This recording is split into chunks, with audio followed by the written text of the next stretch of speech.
Welcome to the DX Today podcast, your daily deep dive into the AI ecosystem. I'm Chris, and joining me as always is Laura. Hey, Chris, great to be back with you. Today we're taking on what might be the single most consequential regulatory story in AI right now, and it is unfolding quietly but very deliberately in Brussels.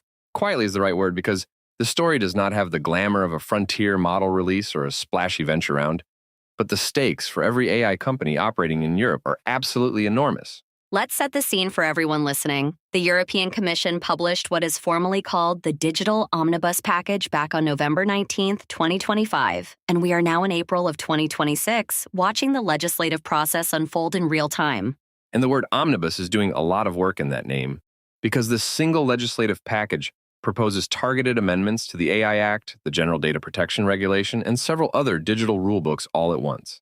The official rationale from the Commission is European competitiveness.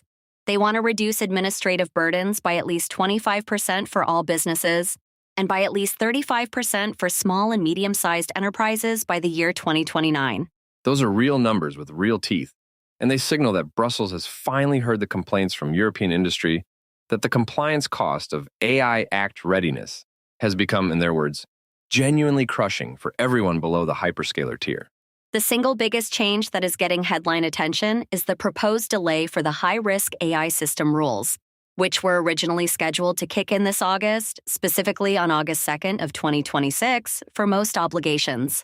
Walk me through what that delay actually looks like in practice, because there are two different new deadlines in the proposal, and the distinction really matters for companies trying to plan product roadmaps right now.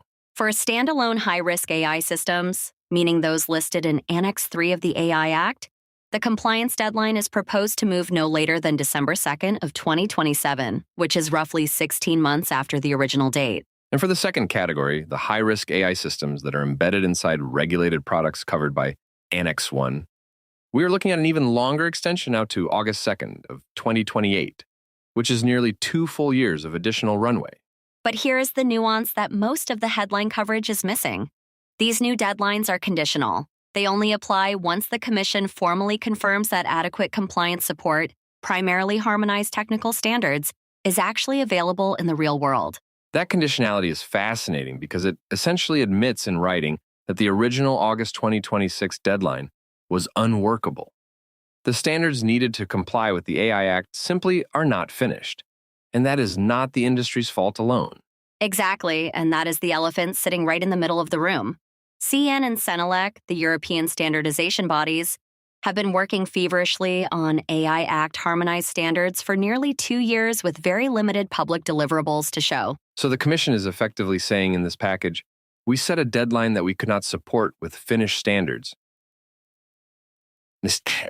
And rather than sanction companies for failing to meet expectations we made impossible, we will formally slide the date. And that framing is exactly why some observers are calling this move pragmatic and necessary, while other observers are calling it a capitulation to sustained corporate pressure that undermines the entire regulatory project before enforcement even begins in earnest. Let's dig into that controversy because it is where the story gets really interesting.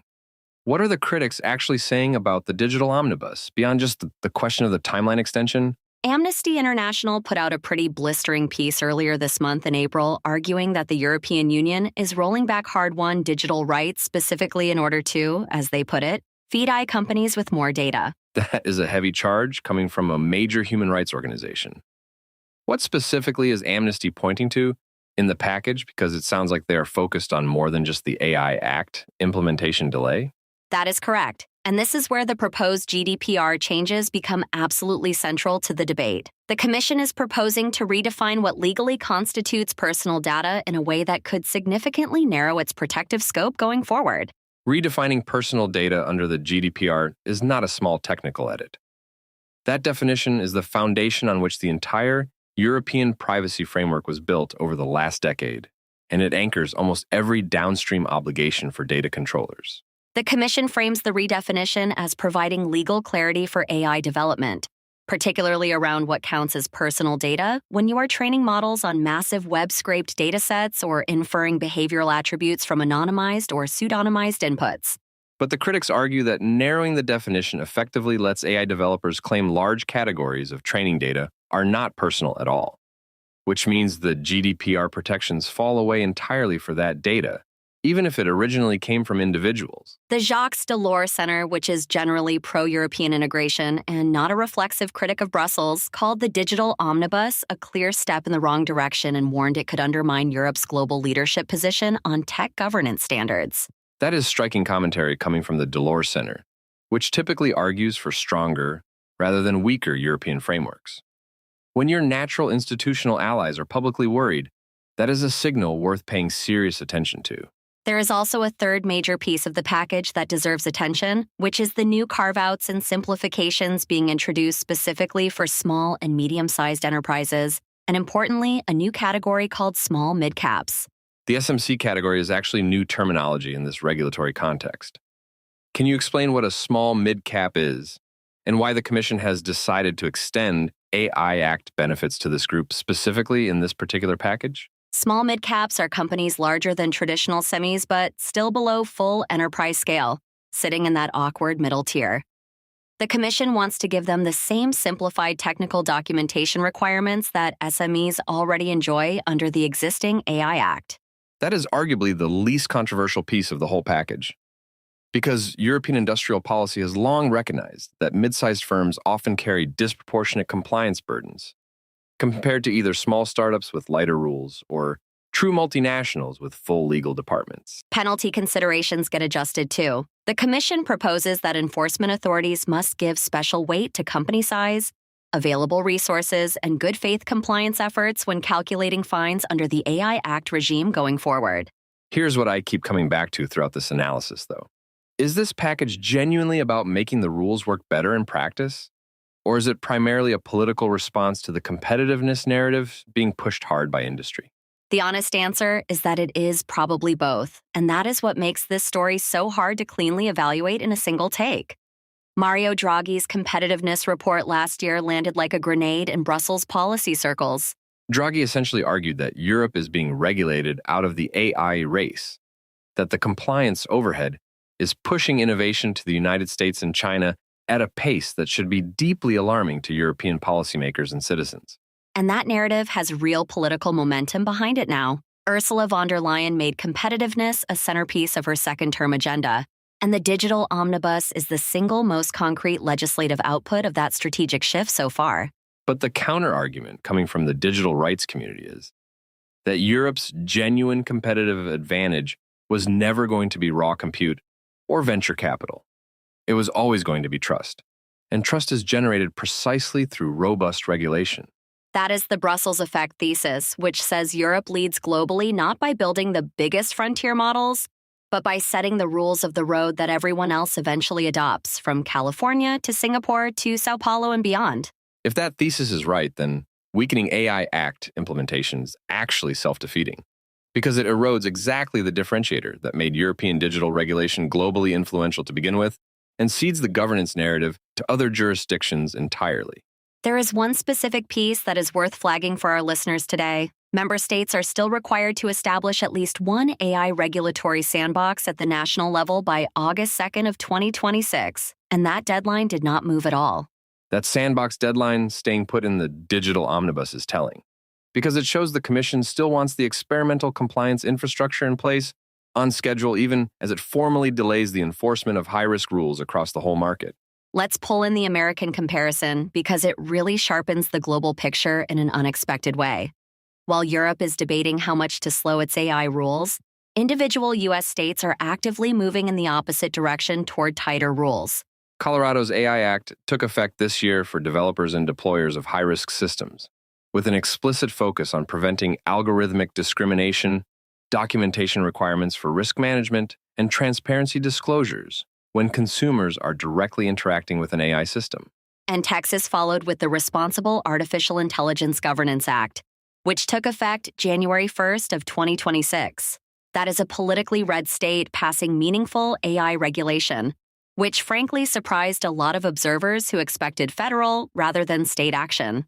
So here's the genuinely weird geopolitical moment we are actually living through right now. The federal U.S. has no comprehensive AI law, individual states are aggressively filling the vacuum, and Europe is arguably easing up just as those states are stepping in. The compliance implications for global AI companies are genuinely strange right now, because you could easily end up in a world where the Colorado standard is stricter than what the European Union is actually enforcing starting in late 2027. That inverts the entire last decade of how multinational tech compliance worked, where European rules were reliably the global high watermark and everything else was effectively a lighter regional variant of the same underlying set of requirements and principles.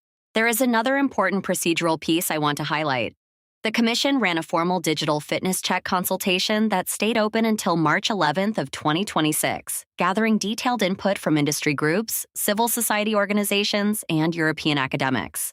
The Council of Member States has already signaled that it is aligned with Parliament on the fixed deadlines, which suggests the two co-legislators may actually push back against some of the softer elements of the Commission's initial draft text. For our enterprise listeners, the practical takeaway here is that compliance planning genuinely needs to proceed on two tracks at once.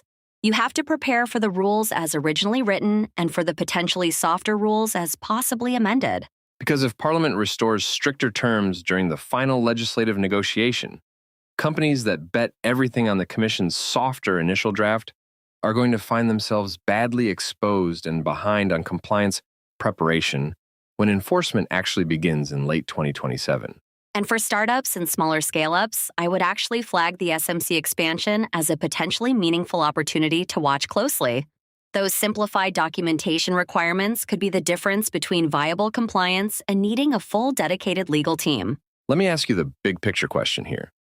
Where does this leave the global conversation about AI governance going forward? Because Brussels has been genuinely the loudest and most influential voice in that room for many years now. I think this particular moment is genuinely clarifying for everyone watching. The era of Brussels speaking with one clear, unified voice on digital regulation is giving way to a messier, pluralistic landscape with multiple competing centers of global influence. And we should be actively watching the United Kingdom's parallel governance work, Japan's recent guidance updates, Brazil's ongoing framework debates, and the Biden-era U.S. executive order that Congress still has not replaced with durable, comprehensive federal legislation. The old story was simple. Europe writes and everyone eventually adopts. The new story is that each major jurisdiction is now making genuinely distinct regulatory choices, and global AI companies have to navigate real fragmentation across every market they serve. So what are the three things our listeners should take away from this conversation today? Because we have gone fairly deep into legislative process and geopolitical framing over the course of this episode. First, the AI Act rules are not vanishing. They are slipping by roughly 16 months with conditionality that could slip them further if standards are not finished. So plan your compliance timelines with that new reality in mind. Second, the proposed GDPR changes deserve very close attention because they reshape the fundamental definition of data you are allowed to collect, process, and use for AI training across the entire European single market going forward. And third, do not assume that the Commission's current draft is automatically what becomes final law. The Parliament and Council still have to formally negotiate the text, and the final version could look meaningfully different from what has been proposed. Absolutely, Chris. This is a story where the substance feels dry, but the underlying stakes are enormous. And we will definitely be returning to it as the legislative process continues to unfold through the summer and into the fall. That's all for today's episode of the DX Today podcast. Thanks for listening, and we'll see you next time.